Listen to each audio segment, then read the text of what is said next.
Hi everyone, I'm going to show you today how I created these elements using the Penelope D Forget Me Not stencil. So this is a fantastic script stencil. It's very classic, and I've grabbed a watercolor sheet of paper. It's just an A5, and I'm using my Little Birdie modeling paste gesso product here. The reason I'm using this is because the modeling paste has an adhesive quality. So once I've applied this paste, I'm going to sprinkle it with some glitter, and normal gesso or texture paste will be good for this, but the adhesive quality is not as good as the modeling paste is. So whether you have Prima modeling paste or Little Birdie or I don't know, any of the other really good brands, you will be able to apply something while this is still wet.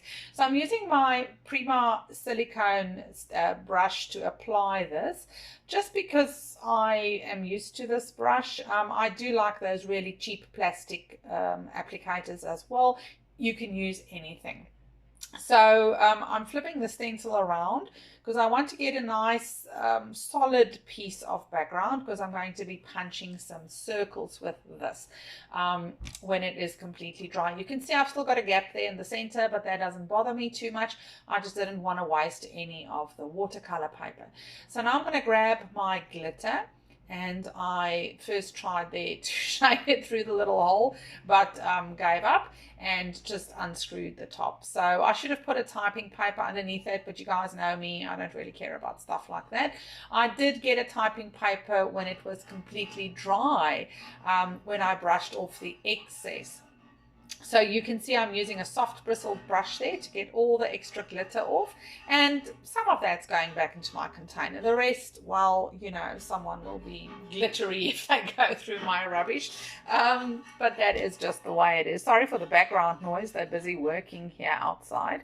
So now I'm going to be making my own glimmer mist, and I'm using all-purpose Vegas gold ink for this, and I'm simply applying it to a mini mister bottle with some water, and you need to shake it up really well, because remember, any mist or ink that has a pigment powder, mica or shimmer in it, needs to be shaken up really well so that the pigment can mix with the ink and the water.